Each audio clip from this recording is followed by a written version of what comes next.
Wangari's Trees of Peace, a true story from Africa. The earth was naked.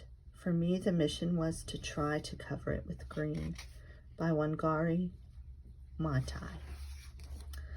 Wangari lives under an umbrella of green trees in the shadow of Mount Kenya in Africa. She watches the birds in the forest where she and her mother go to gather firewood for cooking.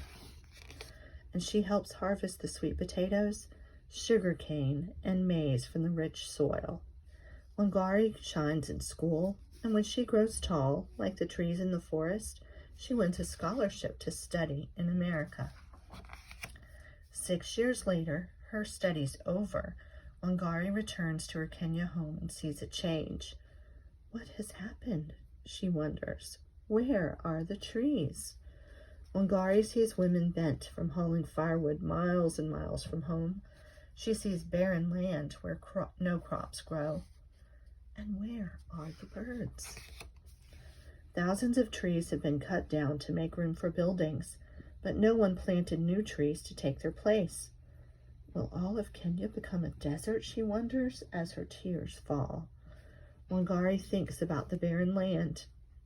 I can begin to replace some of the lost trees here in my own backyard, one tree at a time.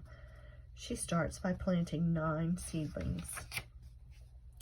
Watching the seedlings take root gives Wangari the idea to plant more, to start a farm for baby trees, a nursery. In an open space, she plants row after row of the tiny trees. Next, Wangari convinces the village women that planting trees is a good thing. She gives each one a seedling. Our lives will be better when we have trees again. You'll see, we're planting the seeds of hope. The women spread out over their village, planting tiny trees in long rows, like a green belt stretching over the land. The government men laugh. Women can't do this, they say. It takes trained foresters to plant trees. The women ignore the laughter and keep planting. Wangari pays them a small amount for each seedling still living after 3 months. Their first earnings ever. Word travels like wind rustling through leaves about the green returning to Wangari's village. Soon other women in other villages and towns and cities in Kenya are planting long rows of seedlings too. But the cutting continues. Wangari stands tall as an oak to protect the old trees still remaining. We need a park more than we need an office tower, she says. The government men disagree. Wangari blocks their way, so they hit her with clubs. They call her a troublemaker and put her in jail. And still she stands tall. Right is right, even if you are alone.